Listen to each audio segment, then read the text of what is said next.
नमस्कार, स्वागत है आप सभी का धिया टीवी के डेली एमसीक्यूज प्रोग्राम में। मैं हूं केसरी पांडे। तो बिना देर किए हुए शुरुआत करते हैं आज के एमसीक्यूज का और लेते हैं पहला प्रश्न।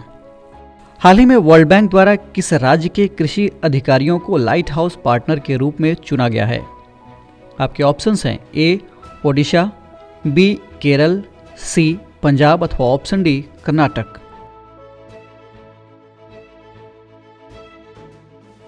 इस प्रश्न का सही उत्तर है विकल्प डी यानी कर्नाटक। व्याख्या देख लेते हैं।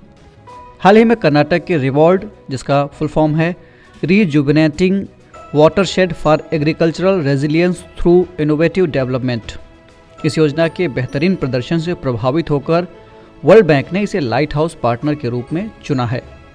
यहाँ के कृषि अधिकारी उप सहारा देशों में वाटरशेड मॉडल को विकसित करने के लिए परामर्श देने का काम करेंगे।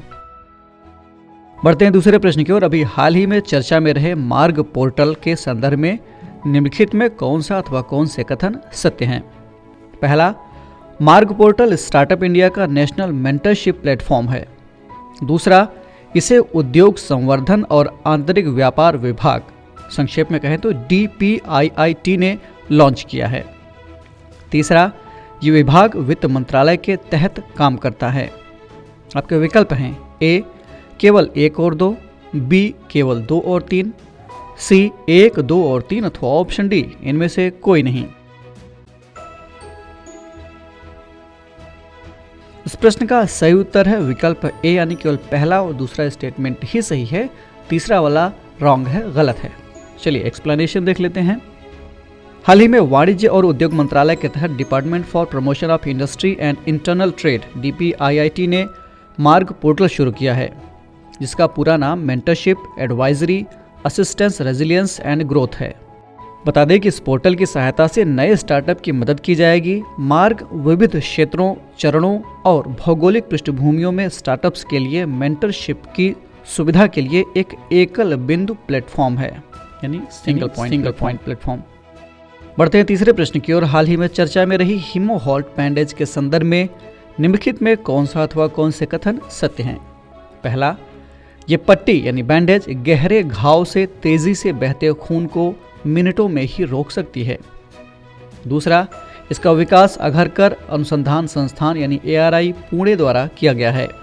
आपके विकल्प हैं ए केवल 1, बी केवल 2, सी 1 और 2 दोनों अथवा ऑप्शन डी ना तो 1 ना ही 2।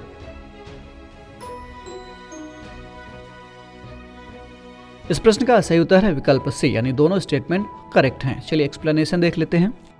हीमोहॉल्ट बैंडेज चिटोसन और एगोनिस्ट जैसे पदार्थों से बनाए जाते हैं। बता दें कि चिटोसन एक प्राकृतिक बहुलक होता है जो रक्तस्राव को यानी ब्लीडिंग को रोकता है, और एगोनिस्ट थक्का जमने में सुधार करने वाला एक पदार्थ होता है। इसके अलावा अघरकर अनुसंधान संस्थान द्वारा विकसित इस मजबूत पट्टी को बैंडेज को आसानी से काटा अथवा चीरा भी जा सकता है। बढ़ते हैं चौथे प्रश्न की ओर। हाल ही में भारत में पहली बार किस अनाज के लिए पहचान मानक तय किए गए हैं? आपके ऑप्शंस हैं ए गेहूं, बी सोयाबीन, सी बासमती चावल अथवा ऑप्शन डी तूर दाल।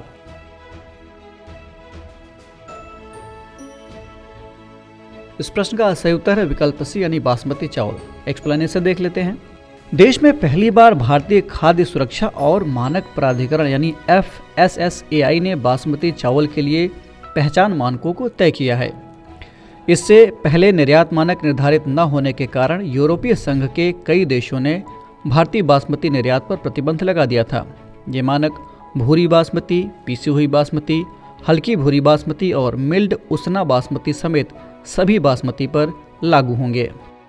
बढ़ते हैं आज के इस कार्यक्रम के अंतिम प्रश्न की ओर यानी 5वें प्रश्न की ओर। हाल ही में भारत और मिस्र के बीच होने वाले पहले संयुक्त सैन्य अभ्यास का नाम क्या है? Your options are A दोस्ती 1, B साइक्लोन 1, C स्लाइनेक्स 1 अथवा option D none of these इनमें से कोई नहीं।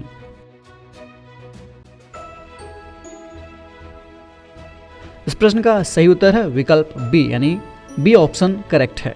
एक्सप्लेनेशन देख लेते हैं। हाल ही में भारत और मिस्र की सेना के बीच पहले संयुक्त सैन्य अभ्यास साइक्लोन 1 का 14 जनवरी 2023 से शुरुआत हुआ है। यह सैन्य अभ्यास राजस्थान के जैसलमेर में किया जा रहा है। बता दें कि यह संयुक्त सैन्य अभ्यास 14 दिनों तक चलेगा। अभ्यास का मुख्य उद्देश्य दोनों देशों के बीच रक्षा सहयोग को बढ़ावा देना है। तो ये था आज का डेली एमसीक्यूज कार्यक्रम। कमेंट करके हमें ज़रूर बताइएगा कि 5 में से कितने प्रश्न सही हुए आपके। और हाँ, अगर कार्यक्रम आपको अच्छा लगा तो वीडियो को भैया लाइक कर दीजिए, चैनल को सब्सक्राइब कर लीजिए और शेयर करना भी ना भूलें इसको, और बेल आइकन भी प्रेस करें ताकि आपको हमारे आने वाले सभी प्रोग्राम्स का अपडेट मिलता रहे नोटिफिकेशन के जरिए। हम फिर मिलेंगे एक नए कार्यक्रम के साथ। तब तक के लिए आप पढ़ते रहिए और बढ़ते रहिए। नमस्कार।